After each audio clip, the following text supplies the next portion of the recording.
tutorial, we're going to review the work history screen in digital measures. Underneath the CV, resume, and general information category, click on the work history hot link to open the submenu. Here, you should see at minimum your current position at Pacific Northwest University listed in this submenu. Additionally, you have the ability to add any of your other institutions that you have worked at into this submenu. To add a new item, you just click Add a New Item, and it will open a blank screen for you. And then you choose Experience Type.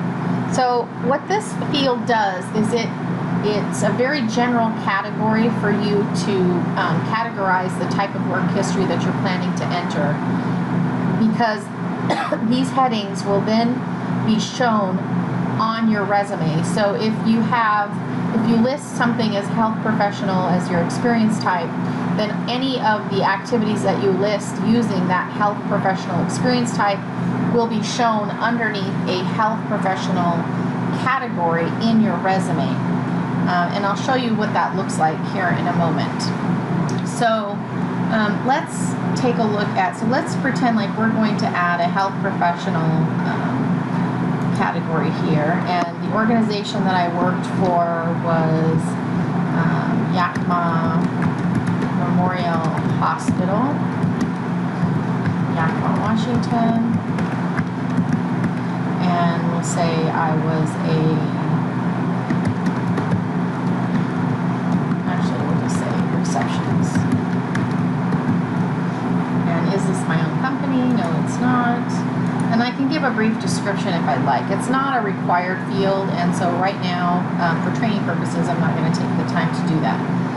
You need to at least have a start date or an end date. If this is an organization that you no longer work at, you probably want to have both of those. So I'm going to say that I started this job in February. Again, I don't have to have the exact day if I don't know this, but I do need to have the year.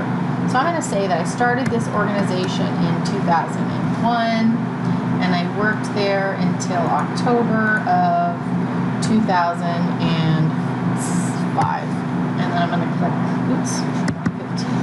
There we go. And then I'm going to click Save and Return. But before I do that, just remember, you need to make sure that you at least have the red asterisk fields filled out in order to save this entry, because those fields are required.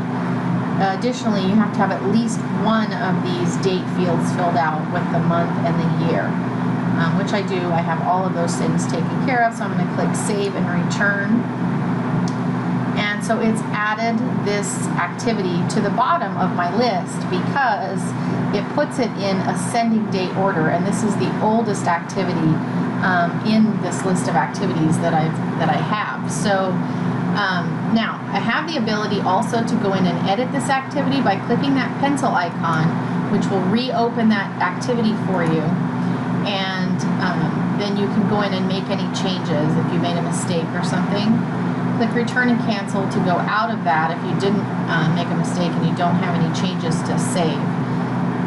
Also, if I had a similar position, actually I do, I have a typo right there, so I can actually click that edit on. I didn't even see that. I click that edit button to go in there and change that to a T, which is how it should be spelled, and then click Save and Return to save it. There we go. So also I can click the copy button if I had a similar position at the same organization. Just click it, and it's going to open up a copy. And maybe instead of a receptionist, I was a we'll say the cafeteria server. Yeah, it spelled it. There we go. And again, all the organization is that are the same, but then perhaps this was the position that I was in prior to my 2001 position. So I'm going to say maybe 1995 to probably my dates aren't going to be perfect, but I'm going to say to 2001. I'm going to save and return so that now you can see it's also then puts that position below the receptionist position because the dates are even earlier. Now, also delete these entries.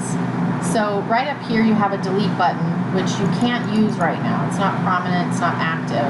But as soon as I check a box next to one of these activities, suddenly that delete button becomes active because you're choosing a record and that you may want to delete.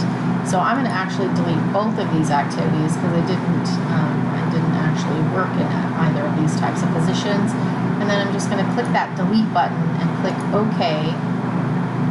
And now it's removed those activities from my screen.